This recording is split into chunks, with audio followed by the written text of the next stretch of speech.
In this video, I'm going to show you how to get the Plaguereaver Rod step by step in Fisch, fast and easy with no wasting time. So make sure to like the video and follow so you don't miss any new videos. To get this rod, you need to complete all the Plagued Reaper quests and pay 13.7 million credits at the end. First, buy a gas mask at the entrance of Toxic Cave in Lost Jungle and go inside to find the Plagued Reaper. For the first quest, you need to catch a decayed Venom Maw. So buy this rod right here, enchant it, and wait for a toxic boil to spawn.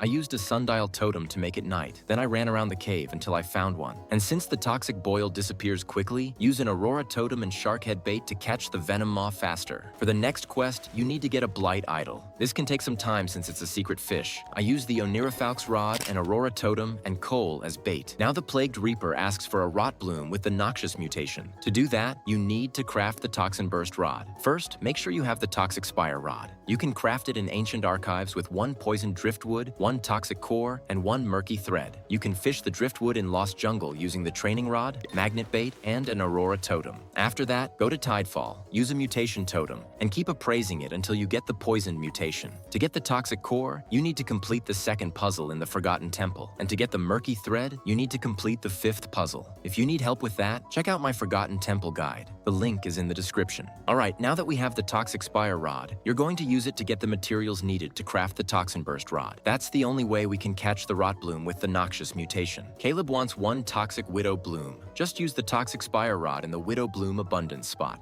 The second material you need is the Toxinburst line. You get it by completing the first Plagued Reaper quest, so you probably already have this item. Next, find Felix. Use reinforced cages to catch a Blight Pufferfish. Appraise it in Moosewood until you get a big one. Then go to Treasure Island and keep appraising it until you get a giant. The last item is called Toxic Jelly Mass. It has trash rarity, so you can get it with a crab cage or by fishing in the abundance spot. This is one of the easiest materials to get. Once you have all the required materials, just go to Ancient Archives and craft the Toxinburst Rod.